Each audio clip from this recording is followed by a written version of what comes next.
I'm the biggest Anglophile in the whole world. I really love it. I just love it. Yes, of course, but I must tell you, Vincent... And I can still afford it. Well, there's very few of us can. You're so right. It's good to have you here. You're the first American tourist this year. I know I am. For goodness sake, spend money, will you? I was booked on the QE too, but I didn't take it. Yes. To take a later cruise. Yes.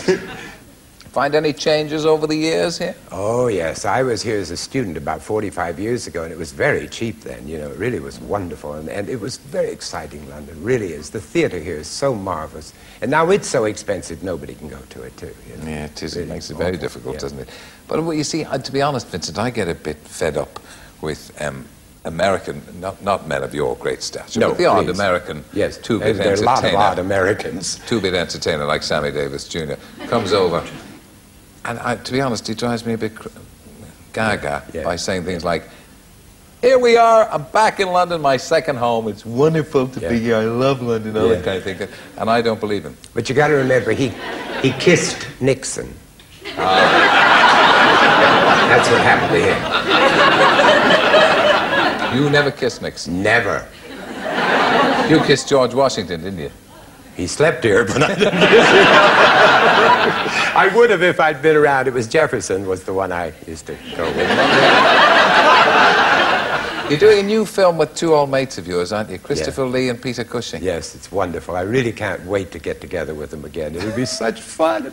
You know, one time, it's a very funny thing. I don't know whether you believe in astronomy or not, do you? And all those Geminis and things like that. Certainly I do. Well, you know, Christopher Lee and I were born the same day. He claims 10 years later, but that's a lie. And Peter Cushing was born the day before, 26th of May, and Christopher and I was 27th of May. Well, one time I was here doing a film with both of them, and I thought it'd be kind of fun to have a party. So I looked around for a place, and I found a marvelous place was the Chamber of Horrors in Madame Tussauds. And we had a birthday party there. It was wonderful fun.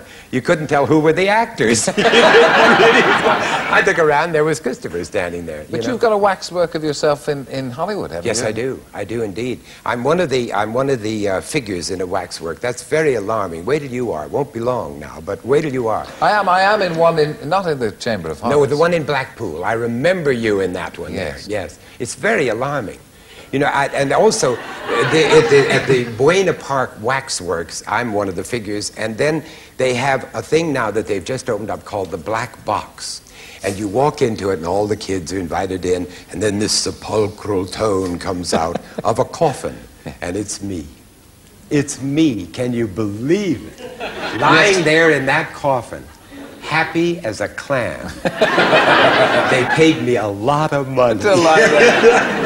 Didn't you substitute for a waxwork and frighten the daylights out? One time they decided to do a gag, and they took my wax figure out and put me on a thing and brought me in. And I was standing there with a syringe in the House of Wax. And as the crowd came around, I moved around like this and squirted water in the face of the lady.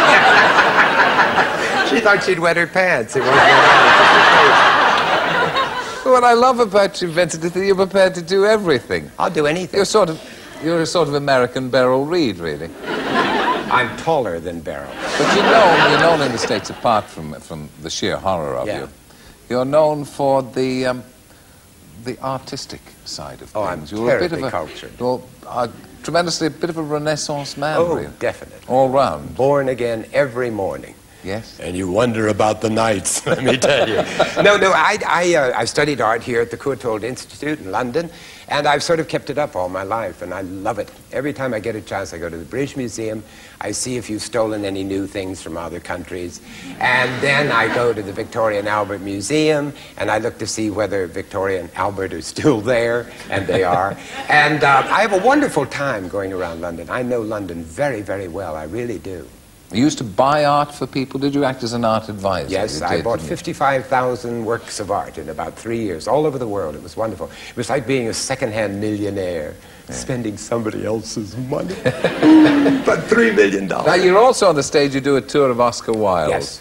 Bon mots. Is it little bits of, like, Ballad of Reading Jail and all this? Do you do the tragedy as well as the humour, or is it just the throwaway lines? I think it's probably the most successful thing I've ever done in my life.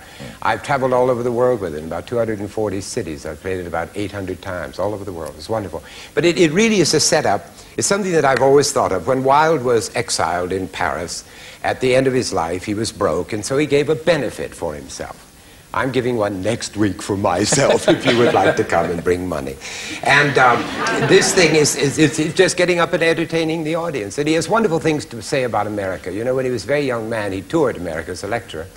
They took him to Niagara Falls, and they told him that all the brides came to Niagara Falls. And he looked at it for a minute, and he said, "It must be the second greatest disappointment in American married life."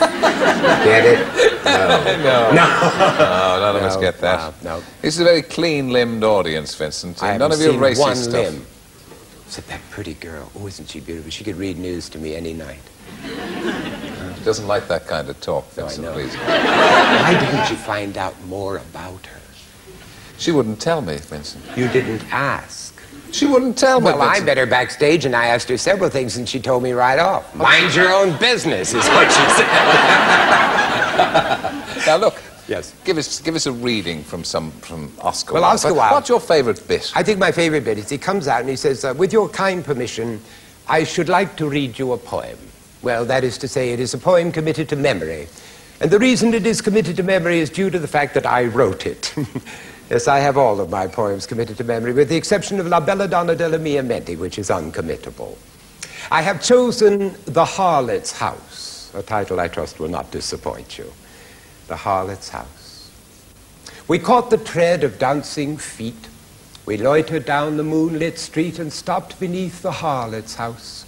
Inside, above the din and fray, we heard the loud musicians play the Treues, Liebes, Herz of Strauss.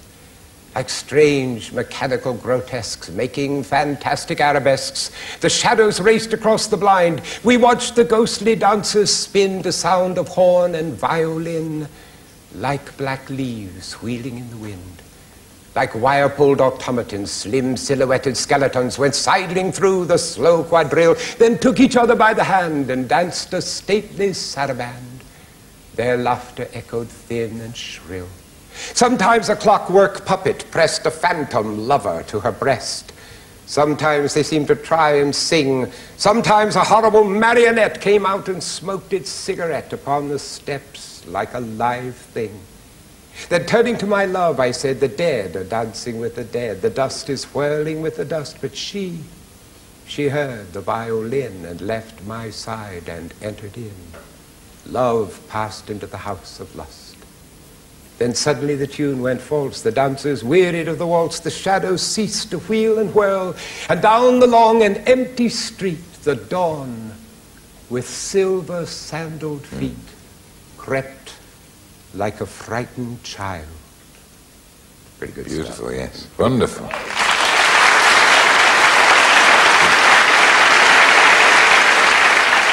You know, the greatest last line in the history of the world was Wilde when he was dying in a terrible cheap hotel in Paris. He looked at the wallpaper, which was terrible, and he said, one of us has got to go. And he went. You've retained the marvellous sense of humour and all the urbanity that I remember of you a couple of years ago. Vincent Price. Bless you. Thank you.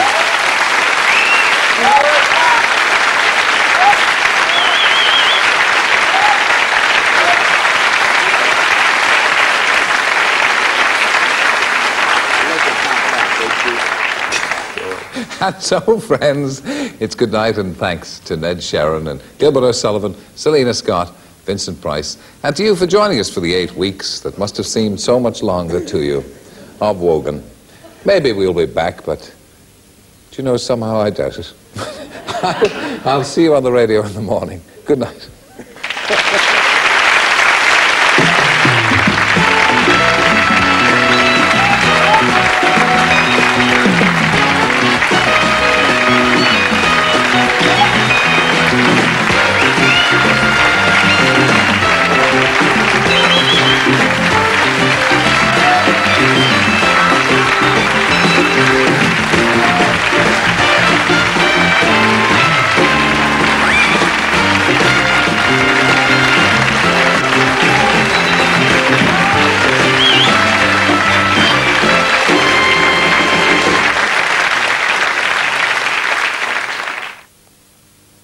And just in case you didn't know, Terry Wogan goes on Radio 2 every weekday morning between 7:30 and 10 o'clock.